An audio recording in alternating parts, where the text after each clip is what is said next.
എല്ലാവർക്കും നമസ്കാരം. രാധാസ് കിച്ചണിലേക്ക് സ്വാഗതം. എല്ലാവർക്കും സുഖമെന്ന് വിശ്വസിക്കുന്നു. എനിക്കൊരു ഗുഡ് ന്യൂസ് പറയാനുണ്ട്. എല്ലാവരുടെയും അനുഗ്രഹത്താലും ആത്മാർത്ഥതയിലും ഞാൻ 1000 സബ്സ്ക്രൈബായി മാറിയിട്ടുണ്ട്. അതുകൊണ്ട് ഇനിയും എന്നെ ഒന്ന് പ്രോത്സാഹിപ്പിച്ച് വീണ്ടും എന്നെ ഒന്ന് ഉയർത്തിത്തരണമെന്ന് ഞാൻ അഭ്യർത്ഥിക്കുന്നു. എല്ലാവർക്കും സുഖമെന്ന് വിശ്വസിക്കുന്നു. ഇന്ന് ഞാനൊരു പ്രോട്ടീനും വിറ്റാമിനും എല്ലാം അടങ്ങിയിരിക്കുന്ന ഒരു സ്പെഷ്യൽ കറി ഞാൻ ഉണ്ടാക്കി കാണിച്ചു തരാം. അത് പിള്ളേർക്കും വലിയവർക്കും ഒക്കെ നല്ലതാണ് കേട്ടോ. അപ്പോൾ ഞാൻ ചീനിച്ചട്ടി എടുത്ത് വെച്ചു. ചൂടായി 2 ടേബിൾ സ്പൂൺ എണ്ണ ഒഴിക്കുവാണ്. എണ്ണ ചൂടായി 1 ടീസ്പൂൺ കടുകിട്ടു.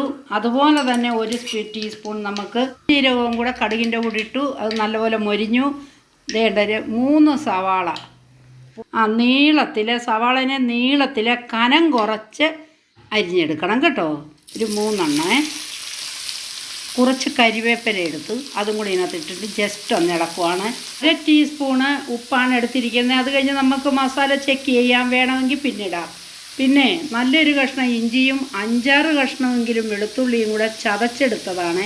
അതിനും കൂടെ നമ്മൾ ഇതിലൊന്ന് ഇട്ടിട്ട് ഇതെല്ലാം കൂടെ ഒന്ന് ലൈറ്റ് മെറൂണായിട്ടൊന്ന് വഴറ്റി കഴിഞ്ഞിട്ട് ബാക്കി കാണിച്ചു തരാം.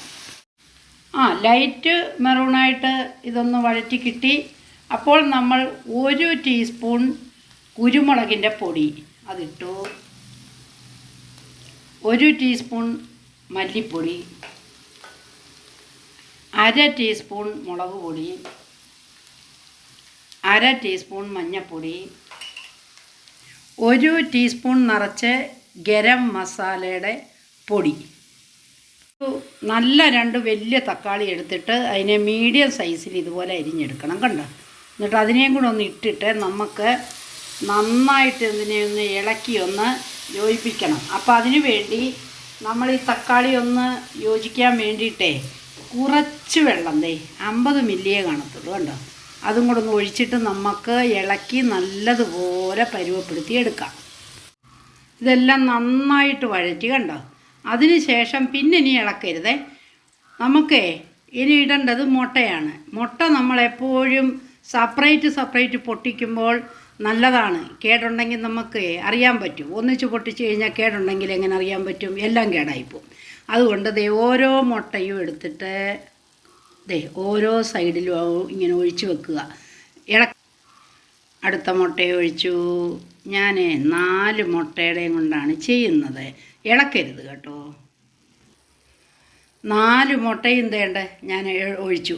ഇനി അതിനെ ഇളക്കുകയൊന്നും ചെയ്യരുത്. അതിൽ നിന്ന് സിമ്മിലിട്ടിട്ട് ഒരടപ്പ് വെച്ചിട്ട് അടപ്പ് ഞാൻ വെച്ചു. എന്നിട്ട് ഒന്നും ഇളക്കുകയൊന്നും വേണ്ട കേട്ടോ. സിമ്മിലിട്ടിട്ട് ഒരു 5 മിനിറ്റ് കഴിഞ്ഞിട്ട് നമുക്ക് അടപ്പ് പൊക്കി നോക്കാം. നമ്മളിങ്ങനെ എല്ലാം ആയതിന് ശേഷം അതിൻ്റെ മുട്ടയുടെ നനവ് കൂടുതലുണ്ടെങ്കിലേ ചെറുതായിട്ടൊന്ന് ഹോളിട്ട് കൊടുക്കാം, മുട്ടയുടെ ഉണ്ണി പൊട്ടാതെ. എന്നിട്ട് നമുക്ക് സമാധാനമായിട്ടൊന്ന് തിരിച്ചിടാം. ഓക്കെ, ഇതിനെ 4 ഉണ്ണി പൊട്ടാതെ 4 ഇങ്ങനെ മുറിച്ചെടുത്ത് കണ്ട ഇങ്ങനെ. എന്നിട്ട് നമുക്ക് ഓരോ പീസും എടുത്ത് തിരിച്ചിട്ട് കാണിച്ചു തരാം. കയ്യിലിടരുത് കേട്ടോ. സിമ്മിലിട്ടിട്ട് ഇതൊക്കെ ചെയ്യാൻ പറ്റുള്ളൂ. രണ്ടാമത്തെ പീസ് കണ്ടോ. 4 പേർക്ക് കഴിക്കാനായിട്ട് 4 മുട്ടയും 4 പീസും ഞാൻ ഇതുപോലെ എടുത്ത് കണ്ടോ. 4 പീസ്